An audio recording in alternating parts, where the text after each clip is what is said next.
This is Zettelcast, brought to you by readers, writers, thinkers, and teachers from Lillipub, along with our partners in thought, our Zettelkastens. In this show, we share discoveries that our Zettelkastens have shown us. There you go. And compare notes on how we're using this marvelous invention in our creative work. Thank you for joining us. All right, Brooke. Do it again. All right. Episode 11. The Good, the Bad, and the Drooling. Well, guys, welcome to the next episode of the Zettelcast. We have a fun treat today. I am your friendly moderator, Victoria, for those who don't know me. I noticed that we do have some new people popping in, so welcome everyone to the Zettelcast, where we bring our entertainment and our critical thinking and our plus ones, which is our little Zettelkasten, which is growing rapidly at the moment. I think I have installed, because of the book that I'm writing, about 100 cards over the last 8 or 9 days, which is crazy, but that's how it's supposed to be. So with that, my question today was more of an experiential question. So I know that we've focused on different aspects of building the note box and what that looks like and so forth. But the question I wanted to discuss and hear what everyone thinks is, what has been your best experience building or working with your Zettelkasten, and what has been your worst experience? And I asked that the group look at it through the lens of things that might be helpful to those who are walking behind us in this process, because I know when I started, it was kind of a mess, and it took some doing and looking at what other people did to figure things out. So who wants to jump in first with your experience? I'll jump in with my worst. Okay. I have a series of YouTube videos on the Zettelkasten, which, some of you may have seen. Well, one of the mantras that you will always hear me reciting is, do not renumber cards. Never renumber cards. Well, that came out of a hard-won experience. I went through about a case of these, deciding that I needed to renumber my cards. Well, renumbering the cards itself was bad enough, white out, figured them all out, put all the new numbers. But the index was horrendous. And when I made the mental calculation that, yeah, it's hard, but it's doable, I can remember these cards, it didn't dawn on me that I would have to scrap my entire index and start over. Folks, it's not worth it. Live with it. You can live with it. Having done that, I still ended up with multiple numbering systems in my card system, and I'm living with it. Nice. Very nice. Yes, I learned that lesson too. I was working on my book and I went to grab some cards, and you go to the box and you hear that wah, wah, wah, because they're not there. And you're like, but they were here. And then over time, I realized I'd renumbered them and they were in a completely different place. So yeah, never do that again. Mm-mm. There's always that temptation. Oh, just this one. Yeah. Okay. But it's all linked. I have renumbered a single card on occasion, but it's always been because of another problem. If I created a new card and I didn't finish filing it, and I ended up sticking it in this little place where I've got index and file, which I have a rule of thumb, don't let it get over 1/2 inch thick. Well, when you have a card there, it's very easy to give another card the same number. And then you're stuck renumbering your card. Yeah, so true. Anyone else want to share a bad experience? Well, I'm gonna get my journal, because I actually ended up writing myself a little mini essay. I forgot to bring it to my desk with me. So this is about categories. So the reason it ended up being an essay is that it all boils down to, and I'm going to give a Donald Knuth quote. Premature optimization is the root of all evil. Now, what he actually said, the fact that a lot of people can take that and apply it to many different ways. He meant it in a very limited context, and he thinks it's pretty cool that it applies in other things, but that's not what he was saying. What he actually said was premature optimization is the root of all evil, or at least most of it, in computer programming. That's the full sentence of what he said. But I stand by the interpretation and the application of it in other contexts. So I benefited from starting my Zettelkasten with Scott's book. So that was terrific. And he says, start at chapter 11. And I dutifully did. Mm-hmm. And then he gets to, you're creating your categories and you go to the outline of academic disciplines, all fine. This is where premature optimization set in. So what I did, instead of following his advice, as somebody who had lived with and worked with a Zettelkasten for more than a year and wrote a book about it, no, I'm going to do something different. I'm going to take the whole dang outline of of academic disciplines with its hundreds of entries. And I'm going to create all the numbers for those. And I have a little PDF, and I could show it to you. You could imagine. And it's just a big, gigantic, sprawling outline. And I created numbers for every single thing in that. And it's, it's very beautifully created. You can follow the hyperlinks right to the page where you can, if you're going to create that card for organology, where you can get the definition of what the heck organology is. So yeah, that's where I started. And I started not knowing that what I was wanting was an effortless numbering system. I created this out of it's an imagined future, right? It's a premature optimization. I was 5 cards into my Zettelkasten, and I'm already optimizing. And the optimization was around, I don't want to have to think about the numbers. Right. And so I achieved that. I didn't have to think about the numbers. However, every card has a long address. It's a pain in the ass to write it. Because my research is down in the cellar. It's not up at the top. It's down in the cellar. But the worst part is that this categorization scheme bears no relation to the way I think about any of this. Mm. And case in point, if you look for music and music composition in the outline of academic disciplines, it is about as far apart as you can imagine from computer programming. And to me, those are chatty neighbors in my brain. Right. Mm-hmm. And yet, I'm not sorry I did that.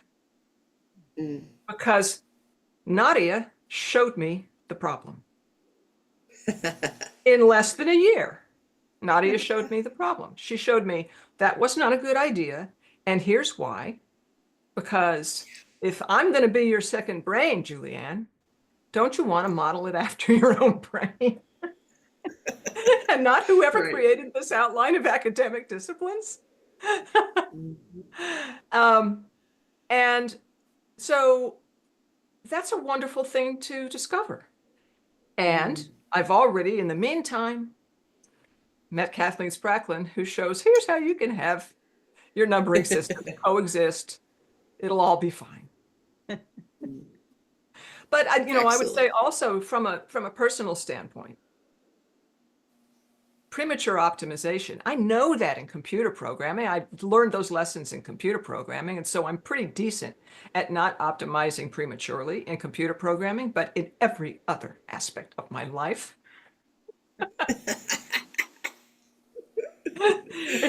Would you stopped optimizing already? It's only 5:45 a.m. Nice. And that, my friend, is your karmic journey right there. It Knock is. it off. Too funny. And in case any of you don't know, the book that Julianne is referring to is Annette Zettelkasten by Scott P. Shepard. And the only place you can get it is at the scottshepard.com website. You can get it for many more dollars off of Amazon. Yeah. It's a ridiculous price at Amazon, and it's an incredibly reasonable price at scottshepard.com. Right. For sure. Take his Okay, Mel, advice. you want to jump in? Yeah. Well, I'd say that my worst experience is sort of an ongoing thing in that I have trouble with selection in selecting what to write notes on. I sort of go back and forth between writing down things that are irrelevant but were, momentarily interesting, and not writing down the things that, 2, 3 weeks later, a month later, I go, oh yeah, that was really good. I want to reuse that. And I didn't write that one down. I don't know in the moment necessarily what is going to be useful. Sometimes I do. If I'm working on a specific project and I'm doing research on that for that project, I have a better idea of what's going to be useful. But even then, I don't always write it down. I think about it, I don't always write it down. So that is the biggest thing that I still have to keep learning and doing. And because it's so frustrating. Like, I know I read this. If it's been more than a couple months, I might not remember where it came from. And, there's some things that I know I read years ago, much pre-Zettelcast. And so, I definitely have no idea where they came from. So that is my big challenge. And what has helped to a large extent, although I'm not 100% there yet, is the inspectional reading from Mortimer Adler, and How to Read a Book.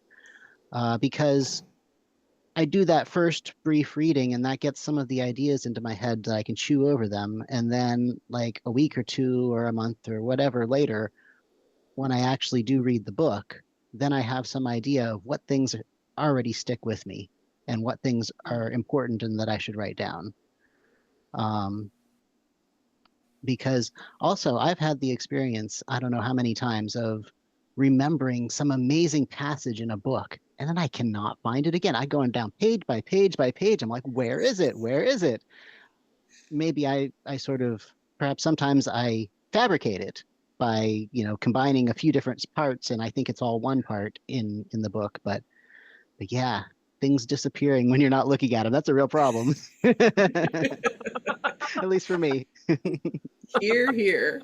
Yeah, I have spent embarrassing amounts of time searching for something that I know is in that book and it's not there. And I think I do that too. I kind of mash things together in my head in a way that makes sense. And I think that's a great idea. Now I need to go back and find it and realize it was never there. Yeah. Very good. Okay, so for mine is more of a tools and supplies problem that was really frustrating. In the beginning, I don't remember reading just use 4x6 cards and be done with it and your choice is made. So being an office supply nerd, I had to experiment a little bit, which was extremely frustrating because it led to me wanting to go back and redo things, which is a waste of time if you're trying to be efficient. And it led to me having a lot of stuff now that, quite honestly, I'm probably just going to give it to my goddaughter because she likes art. And, why not just convert a new office supply nerd? Just saying. So I discovered that I had all of these old file boxes from, oh gosh, one of my first jobs. I have like 8 of these, and I thought they're 3x5. I thought, okay, I'm just going to order some colored 3x5 cards because I'd already color coded my characters. I thought that's easy enough. Well, what I learned was when I got my cards, I got them with a ring top, so they're bound together, which kind of echoes the other sorts of rings that I've put together, what have you. But what I discovered is this entire unit is 3x5, which means the actual card is 2.5x5. So these are even smaller than 3x5 cards when you take them off. So that really stunk. And I tried to use them because I hate to be wasteful, and I just couldn't do it. And then, of course, I also ordered a ton of colored regular 3x5 cards, which I use some. I find myself using them more as like out cards. Like if I take a card out and I want to bookmark where it goes, you know, they're more for marking places and things than they are for actually creating note cards. So that would be number one. Just use the 4x6 cards and be done with it. Don't go down the road of a jillion office supplies and trying to recreate the wheel when there's no need to. So that would be one.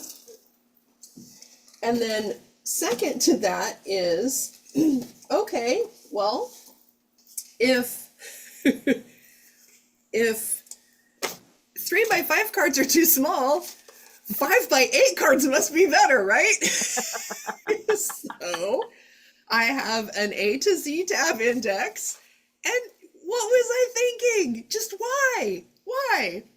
Because these don't fit anywhere. So yeah, they're sitting over here looking sadly at the actual Wilma Zettelkasten, wishing they had a place, but they don't.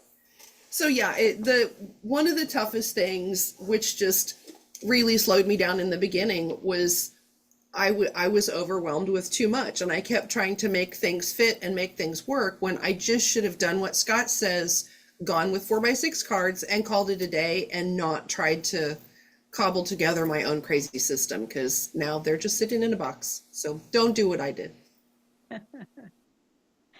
But crazy thing, if you followed Scott in his earliest days, he was working with 3x5 cards, which is why I got started with 3x5s. That was how I justified it. But then But, you know, I thought, rather than learning from his hard-won experience ahead of me, oh no, I'm going to make this work. when I started, he was still in the process of winning that hard-won experience. Yeah, for sure. Well, I'll be the Okay, voice so of let's dissent flip it here. and be positive. Oh, huh?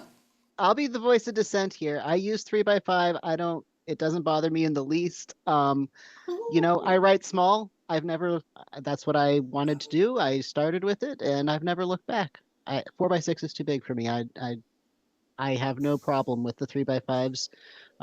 Most of the time I can fit one thought on a card, and if I can't, then I just put it on another one. I just keep going. That's awesome. That's good though. Having smaller handwriting, which I used to, but now I've reached a certain age where my handwriting is really starting to go downhill because just of my hands. So I find now I write a lot bigger. So that is a consideration, depending on what your handwriting is like. That can help inform what works best. That's true. Yeah, I write small normally, and I can write really, really small when I put my mind to it. There was a time in high school we had a biology test, and we had to know all of the pieces and parts of the dissections that we'd been doing for the open lab test, and we were allowed one notebook sheet of paper, and you would not believe the number of words and diagrams I got onto that one sheet of paper. Nice. Mel's like, watch this. Now tell me, Mel, when it came time to the test, how much did you actually look up on that paper? I can't remember at this point, but I think it was useful. It was probably more useful to put it together, to be honest, but I think I did use it a little bit. Because I was thinking that maybe you just having done it cemented it so thoroughly. Well, there were a whole lot of body parts to learn. The teacher was a doctor, a PhD, and she ran her freshman biology class, freshman in high school, like it was a college class, which was great. It was wonderful, but we really worked in that class. Right. And I also remember you talking about some pens that you had gotten, I guess, probably about a year ago that were incredibly teeny tiny fine instruments. Yes. Well, the smallest pen I had, well, I have drawing pens, and I don't know how they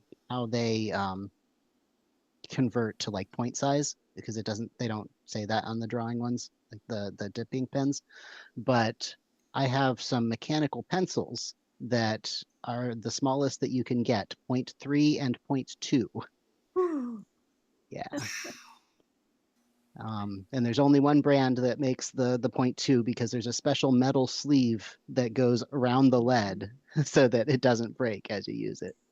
Wow. Amazing. That's crazy. And here I just bought my 0.9. Oh God. It might as well be a crayon. 0.5 or 0.38 is my standard. That's awesome.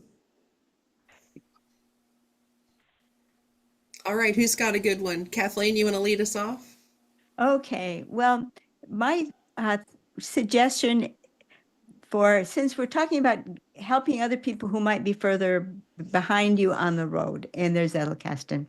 And mine happened to me sort of almost by mistake. I mean, I didn't plan it, but it was so glorious that I want to share it. And I I really need to get back to doing something similar in a planful way because it was so powerful.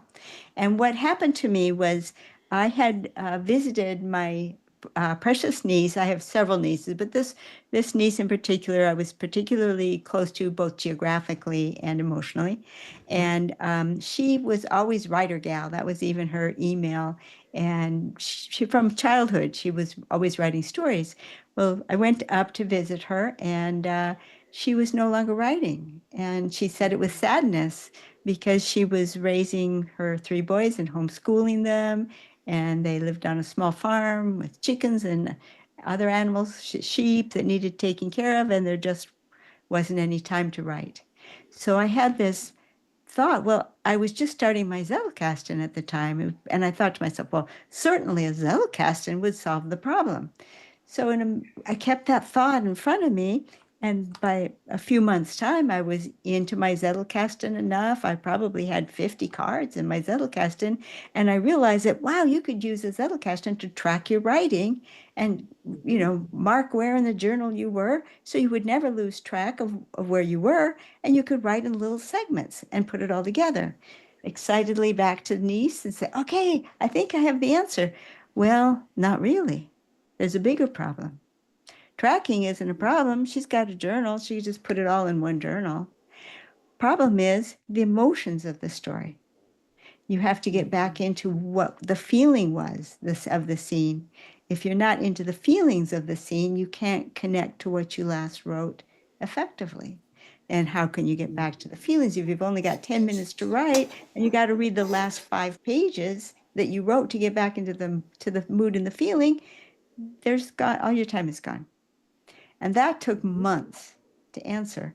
But that was a question that I kept in my mind. And every time I learned something new, I kept thinking, now, how would that help? How would that help? And in the meantime, I learned about Feynman. I think it was Stephanie Roy who brought Feynman's 12 questions that he keeps in his mind all the time. And every time he reads a new article, he always runs off his 12 questions. Does this help with any of these? And that really opens his mind and makes him very alert when he's reading. So I found out, wow, I stumbled on a Feynman practice. I only have one, but okay. But the thing was that it really made me alert to everything I read, however disparate the topic was.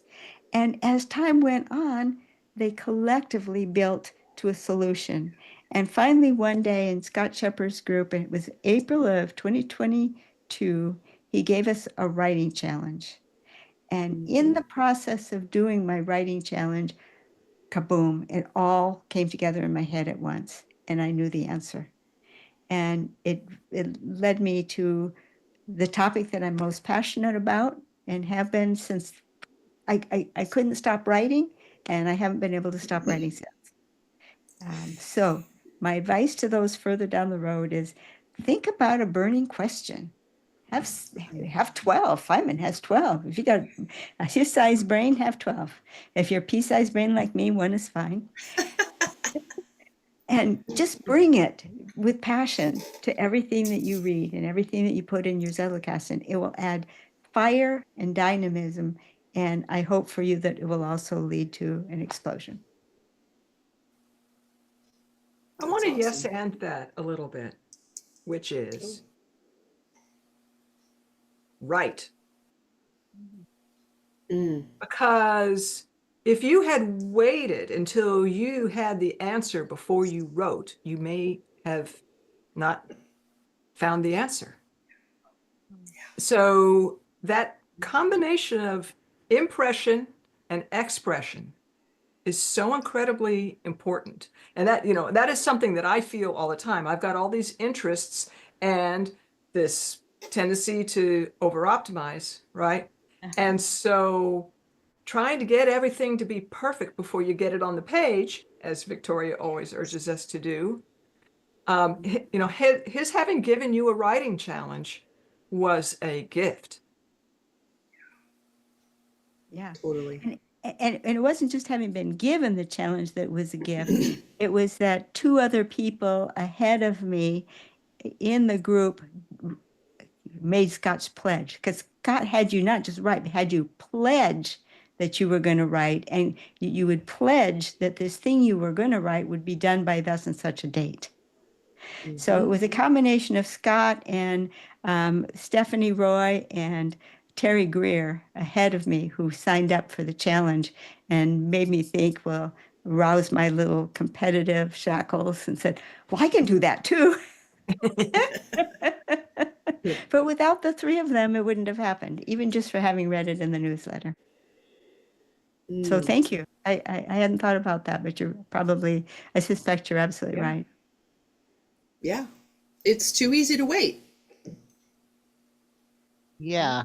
Well, and I can add on to that too, because I did that writing challenge as well. And even though I did not have the success that Kathleen did, I had a different kind of success in that the thing that I wrote, and I wrote, I don't know how many thousand words on it, I discovered I didn't want to write about that topic, which was a really good thing to Nice. learn because I had been, sort of feeling my way to setting up a weekly email newsletter, etc.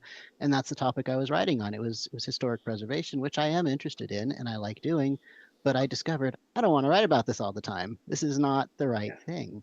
So, writing, it'll give you clarity one way or the other. Yeah. You'll either discover that you're on the right track and you're finding amazing things, or you'll discover, this isn't for me. I got to pick something else. Yeah. And I have a yes and to that too, because when I started writing, I had a different topic that I thought I was going to be writing about. And I was diligently writing on that other topic. And the new idea just kept intruding. And it was close enough that I could put the words down. And then gradually it just took the assignment over. Nice. Well, that's the difference between in theory and practice. And that's why I always say you have to get words on the page, because as long as it's only in your head, David Foster Wallace, one of my favorite writers, wrote a terrific essay, and I haven't been able to find it yet, but I will. I think it was in Writer's Digest magazine. But he talks about your unwritten work that's in your head is a perfect, beautiful Gerber baby, and everything about it is glowing and fabulous. And then when you start to write it on the page, it becomes this encephalitic, deformed, smelly glob of unformed human, and you hate it.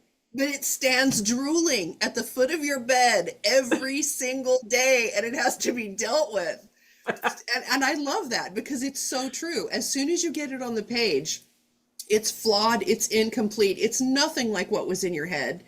But at least it's on the page, and then you can start fixing it and turning it into the Gerber baby. But I love that so much because it expresses exactly how I feel about it. Yeah.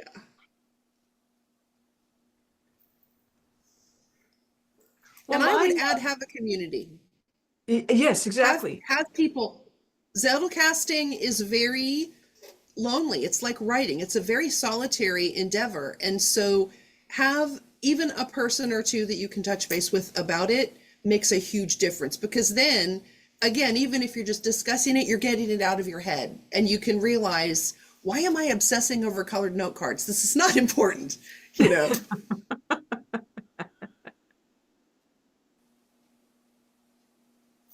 Well, that's an important point because that reminds me of the story that Scott tells in his book about Niklas Luhmann, who Mm. he built his Zettelkasten after his thinking partners left his life. He lost his wife and he lost his major partner, a collaborative partner, and his Zettelkasten became uh, this entity that he could commune with.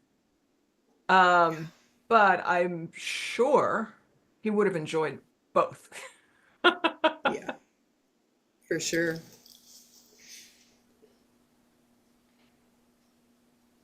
Okay, So who's I, next? I'll just say the happy experience for me, I've probably said this before. So the very first time that this was in, I think, May. So I had had my Zettelkasten with its silos of categorized cards with their long addresses. And I reached out to Kathleen. I'd started watching Kathleen's um, videos, and she mentioned that she had created an easier categorization scheme. And I asked for that, and she sent it. And she said, I make no guarantees over the usefulness of this. And so I went through it, but I spent a kind of a long weekend using that system in order to index a card. And this card, I indexed the crap out of it. Just about every word in that card, I felt like, well, that kind of belongs in the index too. Yeah, So all roads lead to that card in my yeah. system now. But through the process of doing that, I discovered so many things. I discovered how so many seemingly disparate threads of my reading over decades make a kind of sense, a unified sense. And as I was sitting there doing this indexing, I had my first idea ever for a fully formed work of fiction. And it was the first short story that I shared at the Fusion Writing Group, where it was essentially a mental journey of somebody who finds a card that never got filed and needs to figure out where it goes. And so that I had no idea that that was in me. And to have it just burst forth through the process of sitting there indexing cards, and it's not a one-time occurrence. That's awesome. Yeah, the connections are that they wired right up, and now they just want to be revisited now and then. Yeah. That's awesome. Well, I think the happiest thing with the Zettelkasten that happens with me is after you do it for so long, you forget some of your cards. You forget that you wrote them, especially if you haven't visited them too many times. So then when they do pop up, and if it's something that you've actually written some of your own thoughts and put it into your own words rather than just copying a quote or whatever, or just facts. There have been times where I've stumbled on a card and I'm like, did I write that? Huh, that's actually pretty good. If I saw that in a book, I would write that down. I don't That's really remember awesome. writing it, but I guess I did because that's my handwriting and I didn't put quotes around it or a source. So That's I guess I did awesome. write it. So it's really wonderful to have those captured and be able to rediscover them, because otherwise, if I'd never written them down or just written it on some scrap of paper somewhere, then it's lost, probably never be found again, probably end up in the trash. You never know. And then it's gone and it could never be reused. Yeah. Yeah, I mean, there's so many things that I've stumbled across. I'm like, oh, I could just take that almost verbatim into whatever I'm writing right now. I already did some of the work. Mm. So that, I think, is one of the big joys of putting in the work over time, is that Mm. you'll thank your past self for having done it when you get there. Totally. Do you ever find that you disagree with your past self? Ooh. Yes, I think so. I have a vague memory of writing cards that explained why I no longer agreed with it, but I'm not entirely sure where that is. I don't remember what the subject was, so I'll just have to stumble upon that at some point in the future. I don't think I made an index entry of things I disagree with now, although maybe that would be a good idea. New section.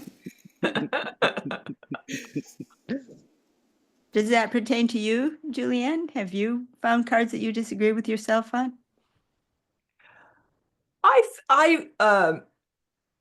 I get in these moods where every thought that occurs to me seems incredibly profound. I love that. A little bit of a 18-year-old Julianne is right there ready to go. That's awesome. She practically burst out of the womb knowing everything. And so That's sometimes these things lose their luster. Mm. Yep. But, I would say as many times, it kind of probably half and half. As many times it's like, that still stands. Now do something with it. Yeah. My dad had a saying, he said, do something, even if it's wrong. Yeah. Get the words on the page.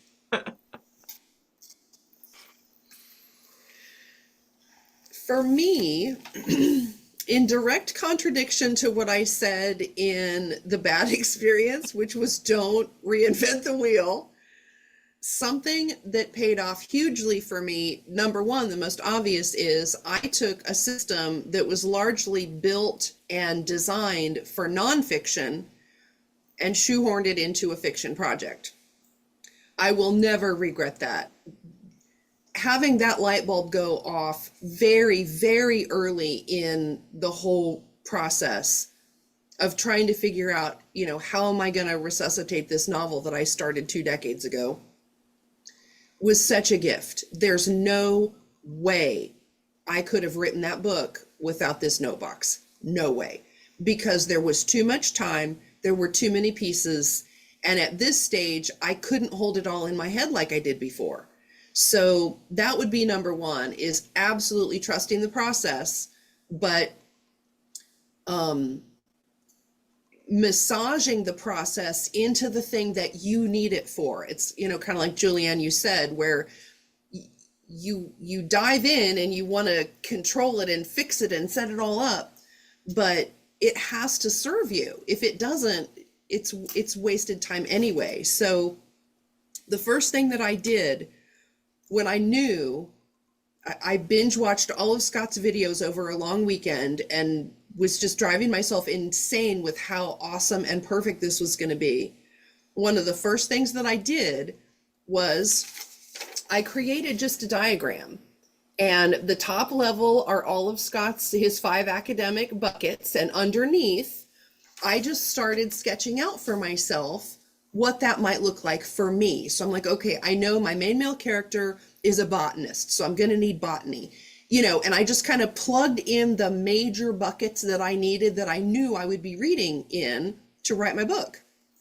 Once I had that, then I started working on my indexing problem. I spent way too much time trying to figure out the index and the numbering and how this is going to work. And finally, just out of sheer frustration, I was like, all right, I'm done. Because for me, 3 sections of note cards, index, main cards, and bib cards, was too many cards. I was overwhelmed, and I'm like, okay, I'm going to get right back in the weeds, and that's not where I want to be. So I innovated, and I put my index in a recycled happy planner. So I just tabbed it A to Z using regular old office supply tabs. Now there's two A's, 2 B's, and so forth, because obviously it's growing.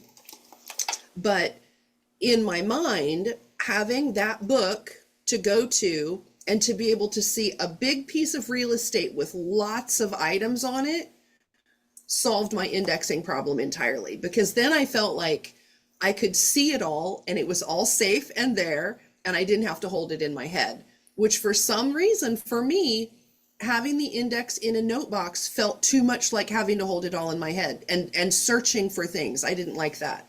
So that was my happiest experience by far, because once I put down, I don't know, probably my first 5 characters, under the letters for their first and last names, I was off and running, and I could immediately see all of it because I knew it was safe in the index, and the index would always take me to the box, and it was game over. And so I would say, if something about the process is just doesn't fit and is not working, don't be afraid to innovate a little bit, because if you innovate it in such a way that it works, the whole process just clicks like tumblers in a lock, and then you're off and running. So that would be my advice, is don't be afraid to innovate just a little bit, but stay within the confines of the system, and it will serve you very well. And now, out of that has come the Zettelkasten for Fiction Writers book. Again, I could never have written, it's 70% done, it's almost done, but I couldn't have done that without the system. I sound like a crazy evangelical, but it's true. It's the thing that made all of these pieces possible, because again, I don't have to hold it in my head. I know it's over there in that box. It's always, the baby is still small enough that when I put it down and leave, it's still where I left it when I come back. So I just don't have to worry about things. It's not going anywhere. It may be drooling, but Just a little. And I did have that horrific moment that Kathleen made reference to in one of our very early videos, where she was explaining the note box, and she said, in the perfect universe, it should function so that if you drop it on the floor, you can put it all back together. I physically felt ill when she said that. I was like, God, please don't let me drop my note box. And then I did. Fortunately, it wasn't the whole thing. It was only like maybe 1.5 inch section. I elbowed it and it went off my desk and landed on the floor. And I was like, it's okay. It's okay. Kathleen says it'll work. And I just put it all back together. So yeah, trust the system and follow your compulsions as far as innovation goes. Make it work for you. And if you want partners on your Zettelcasting journey, that community that Julianne was talking about, we're over in lilypub.org. You can find us there. We also post these episodes there, and you can chat with all of us. Deb, too, she's not able to be with us today. I won't be here next week, so it'll be probably 4 again, but without me. But come on over to Lilypub and join us. If that isn't your cup of tea at the moment, still visit lilypub.org, because you'll be able to sign up for the notifications on the Roanoke project. And with that, we'll send you a link to where we save our documents on the Roanoke project, and you can follow us from a distance. But if you come over to LilyPub, you can actually join the Roanoke discussion group and be in as close as the authors. You'll be very close to the authors in creating that project. And all of us on our Zettelkasten. So if you need help with your Zettelkasten journey, we have a circle for Zettelkasten, and we'd love to see you there. Awesome. Well, thank you guys. Who wants to host next time? I'll do it. Okay, cool. And All right, Victoria, well, you'll for this episode, you owe me a title. Ooh. Oh gosh, should we make it something funny? Should we make Standing it at the foot of your bed drooling. I love it. That's good. But you have to watch the episode to find out what's drooling. I love it. Yeah, that's Maybe with the subtitle like mishaps in Zettelkastening or something like that. yes. The good, the bad, and the ugly note box. There you go. Or the good, the bad, and the drooly note box.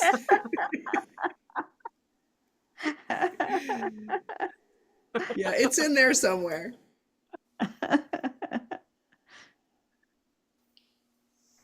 Okay. All right. So All right, guys.